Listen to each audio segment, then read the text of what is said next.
गोरख एक घूमते हुए साधु थे। उनके पास एक विद्या थी जिससे वो अगाध गति से कहीं भी चले जाते थे। अगाध गति से कहीं भी चले जाने के कारण गोरख सुप्रसिद्ध थे। रैदास के पास आए और रैदास जी ने अपने कठौते से चरणामृत दिया, भगवान का चरणामृत।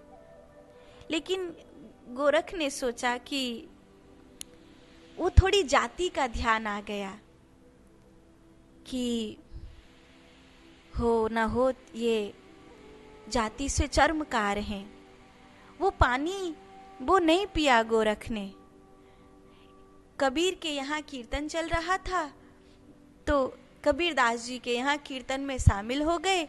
कबीर दास जी की बेटी कमाली ने कहा, बाबा बड़े दिनों में आए हो, भोजन किए बिना नहीं जाना। पर बेटी खप्पर तो खाली नहीं है, आज तो खप्पर भरा हुआ है। क्या ले आए बाबा खप्पर में, और किसने भर दिया खप्पर? आपका खप्पर तो कोई भर नहीं पाता है ना? नहीं, इस खप्पर को कोई ब्रह्म ज्ञानी भर सकता है, पर आज ये खप्पर भगवान के चरणामृत से भरा है। बाबा मुझे भी दो ना भगवान का चरणामृत।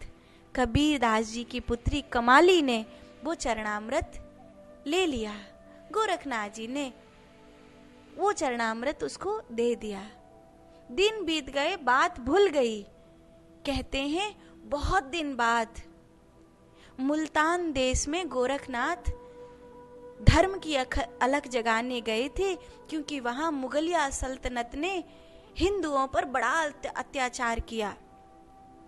तो हिंदुओं पर होने वाले अत्याचार को रोकने के लिए वो वहां पर सत्संग कर रहे थे, लोगों को इकट्ठा कर रहे थे।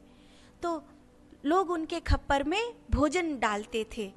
कोई अपने घर से कुछ लाता था, कोई कुछ लाता था, क्योंकि वो वहां पर हर रोज रहकर कभी कहीं सत्संग कर रहे थे। कमाली कबीर दास जी की पुत्री, उसका विवाह वहीं हुआ था।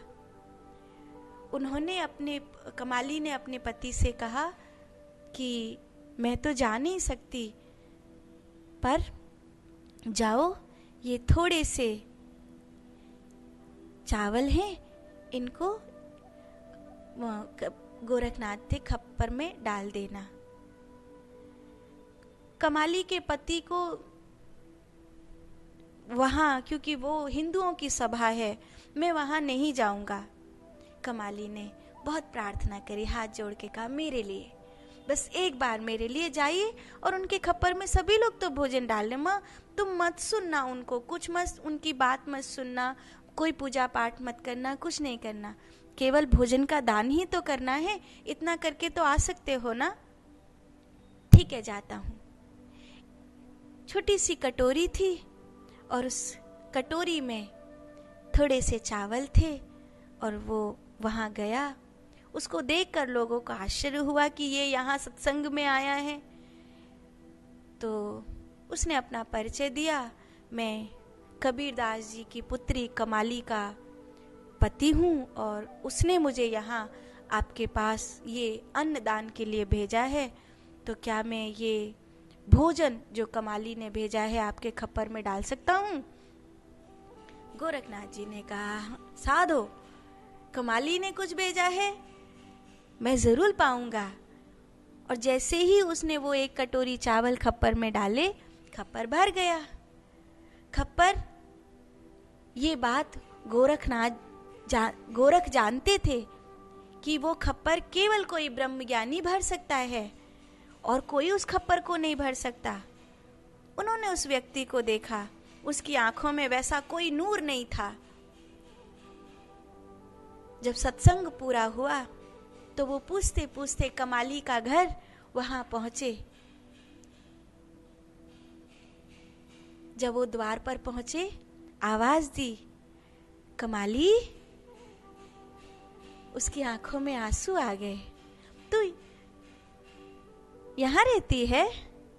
आंखों के आंसू पोंछकर कमाली ने कहा, हाँ बाबा, मेरा यहीं विवाह हुआ है।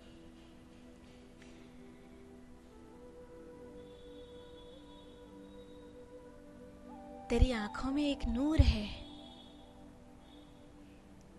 क्या पाया, कब पाया और कैसे पाया? कमाली कहती है बाबा, रंग महल के 10 दरवाजे, न जाने कौन सी खिड़की खुली थी, पिया निकस गए मैं नहीं लड़ी थी। ये शरीर जिसमें प्राण बसे हैं, इस शरीर के 9 द्वार हैं।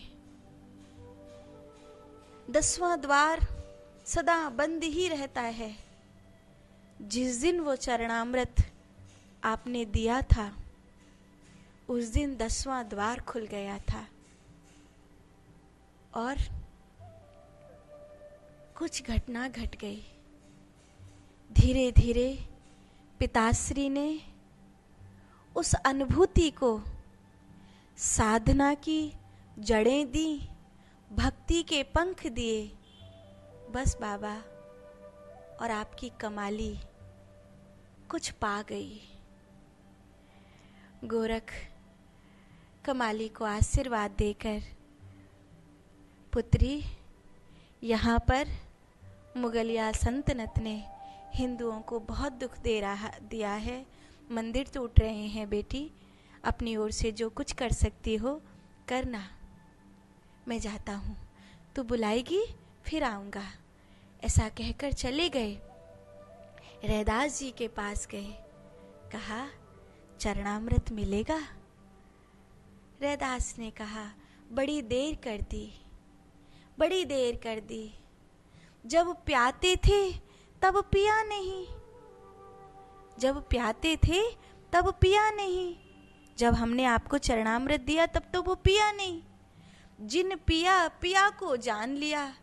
जिसने पिया उसने परमात्मा को जान लिया। भूला जोगी फिरे दीवाना, वो पानी मुल्तान गया। अब क्यों दीवानों की तरह उस चरणामृत को ढूंढ रहे हो? वो जो चरणामृत था, वो जो पानी था, वो तो मुल्तान चला गया, वो अब यहाँ नहीं है।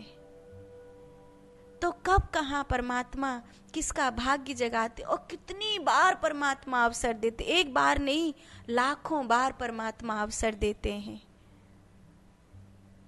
कितनी बार तुम्हारी झोली भरना चाहते हैं, लेकिन अगर तुम एक भक्त नहीं हो, तुम्हारे जीवन में प्रमाद है, अहंकार है, विषय है, तो तुम परमात्मा के उस दिए हुए प्रसाद को बार बार ठुकराने के लिए मजबूर होगे। बार बार तुम्हारे हाथों से वो प्रसाद जाएगा। और परीक्षाओं का दौर तो तब तक चलता रहेगा जब तक तुम वो खरा सोना नहीं बन जाते। नामदेव से गोरा कुम्हार ने कहा, गुस्सा ना करो, नाराज ना हो, घड़ा चटक गया ना, मिट्टी में मिलाना पड़ेगा। क्यों दूसरे जन्म के लिए तैयारी कर रहे हो? इसी जन्म में पाया है। जब तक कच्चे हो, मिट्टी में कोई भी आकार बनाने की संभावना है। मिट्टी पक जाएगी और अगर चटक पड़ गई पकने के बाद, तो फिर भरे से भी भरी नहीं जाएगी। फिर वो घड़ा किसी को ठंडा पानी नहीं पिलाएगा, किसी काम नहीं आएगा। क्यों घड़े से खप्पर हो रहे हो?